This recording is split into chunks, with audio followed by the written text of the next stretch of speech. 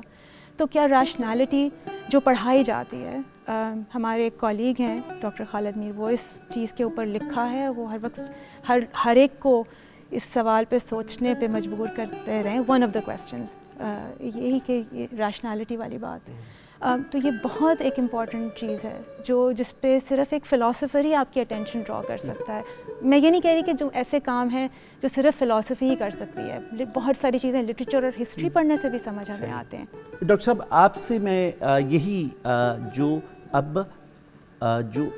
پڑھا رہے ہیں، آپ ضرور پڑھا رہے ہوں گے ایک سبجیکٹ کے طور پہ، کورس کریڈٹ میں جی پی اے کے کچھ نمبروں کے لیے ایتھکس آف بزنس، وہ نظر کہیں نہیں آتا، اس لیے کہ بزنس اسکول کا کامیاب ترین لڑکا یا لڑکی یا اسٹوڈنٹ جس کی تصویر وہ لگائیں گے وہ ہوگا جو اسٹریٹ اسمارٹ تھا اور مارکیٹ میں کارپوریٹ سیکٹر میں بڑا کامیاب رہا.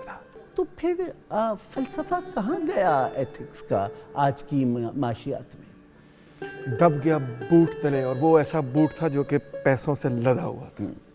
دیکھیں سرمایہ داری نظام میں تو میں تو آپ کو آپ جانتے ہیں، آپ نے تو میری دکھتی رگ پہ ہاتھ رکھ دیا ہے. سرمایہ داری، ہاں سرمایہ داری نظام میں جو منڈی کی انہوں نے بات کی، مارکیٹ کی انہوں نے بات کی. منڈی کا تو بڑا بنیادی سا اصول ہے، اور وہ یہ کہ جس کا والیٹ جتنا بھاری ہے اتنے ہی زیادہ وہ ووٹ منڈی میں لے کر آتا ہے. منڈی میں کوئی اور اخلاقی اصول نہیں چلتا ماں سوائے پیسے کے.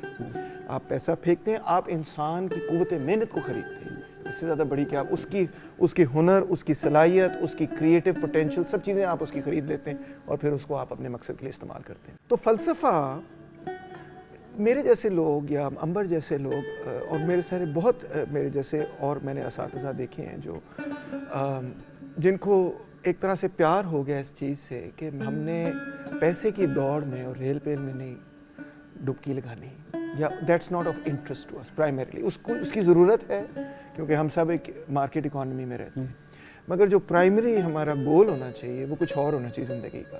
ایکوزیشن آف نالج، چاہے وہ نالج ایتھکس کے حوالے سے ہو یا پولیٹیکل اکانومی کے حوالے سے ہو یا لٹریچر کے حوالے سے ہو یا جو بھی ہو. اور میں سمجھتا ہوں کہ سوسائٹیز، سویلائزیشنز بلکہ وہ سوینڈلنگ کی بنیاد پر اور ایکسپلوئٹیشن کی بنیاد پہ گرو نہیں کرتی، وہ ڈیولپ نہیں کرتی، وہ آگے نہیں بڑھتی.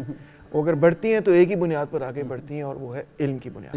واہ واہ. اور علم حاصل کرنا ہی فلاسفرز نے جب اپنا لکھنا شروع کیا، بولنا شروع کیا، تدریس شروع کی، تو ان کا سب سے پہلا سبق ہی یہ تھا کہ علم کے دریا کے اندر کودو، علم کی روشنی کے اندر اپنی زندگی کو تبدیل کرو، علم کی روشنی کے اندر اپنے سماج کو تبدیل کرو، اسی کے نتیجے میں کامیابی بھی حاصل. ڈاکٹر صاحب منطقی سوال آپ کی جواب کے بعد یہی ہوتا ہے، ہر دور میں اس عہد کی معاشی ناانصافی کے خلاف سب سے پہلی آواز جو اٹھی وہ اس دور کے فلسفی کی تھی. آج کا فلسفی اتنا زیادہ قناعت پسند، مصلحت کوش کیوں ہے کہ کہیں سے کوئی آواز نہ کہ اب جائیں شہیدوں کے مزاروں پہ آزاں دیں؟ نہیں، بہت سارے پاکستان کے تھنکرز، فلاسفرز، اسکالرز رہے ہیں. ادب کی فیلڈ میں تو میں سمجھتا ہوں 20ویں صدی کا ادب سمجھا ہی نہیں جا سکتا جب تک مزاحمتی شاعری. آج کی بات کر رہا ہوں، فیض صاحب کہہ گئے آج کے زمانے میں بھی ایسے ہی ہے. آئیے فیض احمد فیض کا فیسٹیول ہو رہا ہے، اس میں کتنے سارے ورکنگ کلاس شاعر جو ہیں وہ اپنا کلام پیش کرتے ہیں، اور وہ انکریڈیبل کلام بھی ہوتا ہے اور بڑا انقلابی بھی ہوتا ہے، مگر اس کو ہم سیلیبریٹ نہیں کر رہے ہیں نا. مسئلہ یہ نہیں ہے کہ وہ کلام نہیں پریزنٹ ہو رہا، نہیں صحیح ہے، وہ ہے. میرا گزارش یہ ہے کہ وہ فلسفی آج کا اس ریزسٹنس موومنٹ کو لیڈ کیوں نہیں؟ موومنٹ اور تھاٹ دو مختلف چیزیں. ٹھیک. تھاٹ جو ہے وہ اپنے اصولوں کے تحت پیدا ہوتی ہے، مرجھا جاتی ہے، مر جاتی ہے، وغیرہ وغیرہ. اور موومنٹ علیحدہ چیز. ایک جملہ اور عرض کرنا چاہوں گا کہ تحریک جو ہے وہ اپنے سائیکل سے گزرتی ہے. وہ ایک انقلابی دور کے اندر بالکل اپنے عروج پر ہوتی ہے جب لوگ قربانیاں دیتے ہیں، پھر جب وہ گر جاتی ہے، اور اس نے گرنا ہوتا ہی ہے.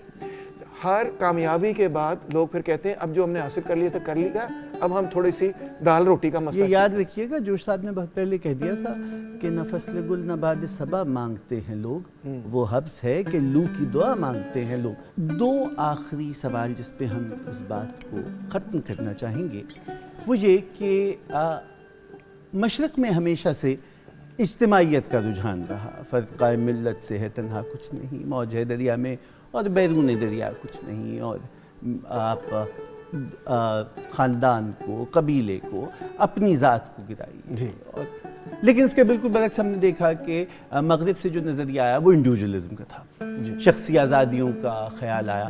پھر کہیں بیچ میں وہ ناک بھی آ گئی کہ جہاں وہ ناک شروع ہو جائے وہاں دوسرے کی آزادی ختم ہو جاتی.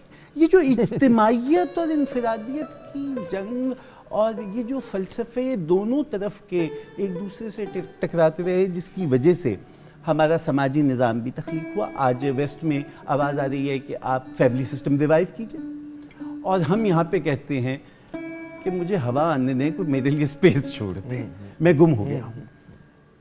تو یہ جو فلسفہ انسانی معاشرے کا دو مختلف جہتوں میں بہا ہے، اب جب ہم گلوبل ولیج بن کے مل رہے ہیں تو کہاں جا کے بات رکے گی؟ ہم اجتماعیت کی جانب جائیں گے یا انڈیویجول فرد اہم ہوگا؟ لیکن جی یہ نقطہ نظر جو انڈیویجولزم کا آپ نے بیان کیا، انفرادیت کا، یہ ایک مخصوص دور کے اندر آگے کی طرف بڑھا اور ڈیولپ ہوا، اس کی دریافت ہوئی یا اس کی تخلیق ہوئی. یہ لاک وغیرہ سے آگے کا سارا پیریڈ ہے. اس سے پہلے یہ ویسٹ میں بھی نہیں تھا، وہ تو کرسچینٹی اور کمیونٹی، بالکل کمیونٹی بڑی امپورٹنٹ تھی، کرسچینٹی بڑی امپورٹنٹ تھی، چرچ اور کروسیڈ چل رہی تھی، فیملی ویلیوز، شاید اسی کا رد عمل تھا. اسی کا رد عمل تھا. یہ بہت آپ نے بالکل درست بات کہی، اس کا ایک بڑا یہ اسٹرانگ رد عمل بھی تھا. مگر اس میں جو ان کلاسیکل لبرلز نے جو ڈیفینیشن کی انڈیویجولزم کی، اس میں ایک بہت بڑا فلا ہے، اور وہ یہ ہے کہ ہمیشہ انڈیویجول فریڈم کو اس طرح سے ڈیفائن کیا گیا کہ دوسرے کی اپوزیشن میں ڈیفائن کیا گیا. مثال طور پہ میرا فریڈم یہ ہے کہ آپ میرے معاملات میں مداخلت نہ کریں، تو یہ میری آزادی ہوگی. اس کے برعکس اور الٹ طرف ہمارا معاملہ یہ ہے کہ یعنی کہ مشرق میں معاملہ یہ ہے کہ اگر آپ مداخلت نہ کریں تو آپ قصوروار ہیں. آپ تو میرا پوچھتے ہی نہیں. تو مداخلت کو تو ہم اپنا حق سمجھتے ہیں. آپ کے ذاتی معاملات، آپ کو پتہ ہے میں نے کھانا نہیں کہا. تو مگر یہ معاملہ کچھ اسی سنتھسس کی طرف جائے گا، ہیگیلین قسم کی سنتھسس کی طرف جائے گا کہ جب ہم اس چیز کا احساس کریں. نمبر ایک تو یہ انفرادیت بہت ضروری ہے کیونکہ ہم فرد ہیں جی پہلے تو، اور دوسرا یہ کہ ہم جو چیزیں حاصل کرنا چاہتے ہیں وہ دوسرے کی مخالفت میں نہیں مگر دوسرے کے ساتھ مل کر ہی حاصل ہو سکتی ہے. مثال کے طور پہ اگر سوچا جائے تو اگر ہم صرف یہ سوچیں کہ ہمارا زندگی کا مقصد پیسے بنانا ہے تو شاید آپ کی مخالفت میں ہی میں وہ کما سکوں. مگر اگر ہماری زندگی کا مقصد یہ ہے کہ ہم نے دوسروں کے ساتھ مل کر رہنا ہے، اچھے لمحے، اچھی موسیقی اکٹھے مل کر سننی ہے، اچھے مسکراہٹیں، خوشیاں، پیار محبت ایک دوسرے کے ساتھ شیئر کرنا ہے، اور اسی میں انسان کو سب سے زیادہ خوشی بھی محسوس ہوتی ہے. تو اب سائیکالوجسٹ بھی پروف کرتے ہیں کہ بڑے بڑے امیر لوگ بھی بڑے ڈپریس بیٹھے ہوتے ہیں، مگر جن لوگوں کی اچھی ریلیشن شپس ہوتی ہیں دوسروں کے ساتھ وہ خوش زندگی اور اچھی زندگی گزارتے ہیں. تو اگر ہم اس چیز کا احساس کریں، چلے شاید یہ میں غلط بھی کہہ رہا ہوں. نہیں غلط صحیح نہیں ہے. میں صرف اس میں یہ ایڈ کرنا چاہوں گی کہ اس کی بہت ویل بینگ کے لیے امپورٹنس ہے، لیکن صرف میں اتنا پوائنٹ آؤٹ کروں کہ پھر ایسے معاشروں میں ایکسلنس اچیو کرنا شاید ناممکن ہوتا ہے، کیونکہ ایکسلنس اچیو کرنے کے لیے آپ کو یہ باقی ساری چیزوں کی سیکریفائس دینی پڑتی ہے. تو اب یہ دو مختلف قسم کے انڈیویجولزمس کی میرا خیال ہے بات ہو رہی ہے. ایک جو لاکین تھا، ایک جو لائف سٹائل والا ہے، ایک تھیوریٹیکل ہے، ایک ڈفرینٹ یہ والا ہے. But all of those things are valuable for a well lived life, لیکن اس میں ایکسلنس نہیں آ سکتی. اور شاید یہی وجہ ہے کہ ہمارے ہاں نہیں کہ اس لیول کی ایکسلنس آتی ہے